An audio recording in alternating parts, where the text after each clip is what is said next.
अब ये ज्योति पाठ के नाम पे देखो कैसे हमारे को लूटा जा रहा है। आपने देख लिया, जान लिया, सब कुछ परमात्मा के सत्संगों से आपने सुन लिया। अब परमेश्वर ने क्या कहा, अरे गुरुजी अगर आश्रम में है जब तो हम उनको ज्योति कराएं, हम उनको पाठ कराएं, कोई दिक्कत नहीं है। लेकिन उनकी गैर हाजिरी में तो परमात्मा ने हमें 5 यज्ञ दे रखी है, जिनमें एक हवन यज्ञ भी है, एक ज्योति यज्ञ भी है। तुम्हें अलग से ज्योति कराने की आवश्यकता ही नहीं है।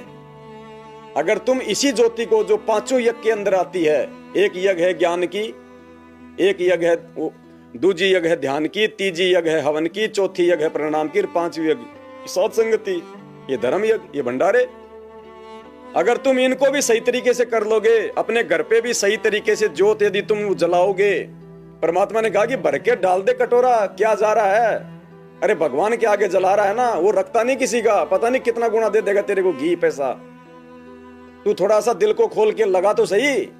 देते को हरि देते है जहां तहां से आण, अण देवा मांगत फिर साहिब सुने नहीं कान। और कल पे कारण कौन है, तू कर सेवा निष्काम, मन इच्छा फल देऊंगा जब पड़ेगा धनी से काम। और हम डरते डरते जलाते हैं आली गिल्ली करके सूखी सी। अरे ये तो धकड़ धकड़ जलनी चाहिए परमात्मा की, वो कमी छोड़ेगा क्या फिर कोई। जे तू चाला 1 कदम मैं चालू कदम 60, जे तू हो जा काठ का मैं हो जाऊं लोहे की लाठ। बाद में रोगे पछताओगे। दिल मत जलाओ, आत्मा मत जलाओ, घी जलाओ, घी जिसका परमात्मा प्रतिफल देगा। फिर तो परमेश्वर ने ज्योति के बारे में बताया फिर कि ज्योति करवाने के लिए तुम्हें किसी और की आवश्यकता नहीं होनी चाहिए, तुम्हें किसी एजेंट की आवश्यकता नहीं होनी चाहिए।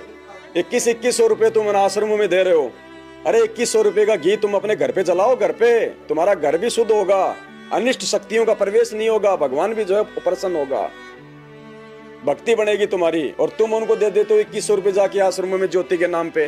तुम्हारा पैसा कभी बीजेपी में लग रहा है, कभी कांग्रेस में लग रहा है, कभी राजनीति में लग रहा है, कभी उन दीवारों में लग रहा है, कभी उन पत्थरों में लग रहा है फालतू में, जिनकी आवश्यकता भी नहीं है।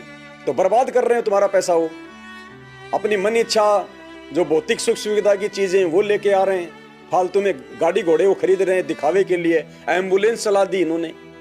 बताओ, भगवान तो हॉस्पिटलों का सत्यानाश करने आया है, रोगों का निवारण करने आया है, और ये भगत होके, उस भगवान के भगत होके दुनिया के लिए एम्बुलेंस चला रहे हैं कि पड़ो बीमार जाओ हॉस्पिटल हम पहुंचाएंगे, पड़ो बीमार। मतलब एम्बुलेंस क्यों लगाई जाती है? इसलिए लगाई जाती है कि दुनिया मतलब बीमार पड़े, और बीमार पड़े तो हम उनको हॉस्पिटल छोड़ें। बताओ।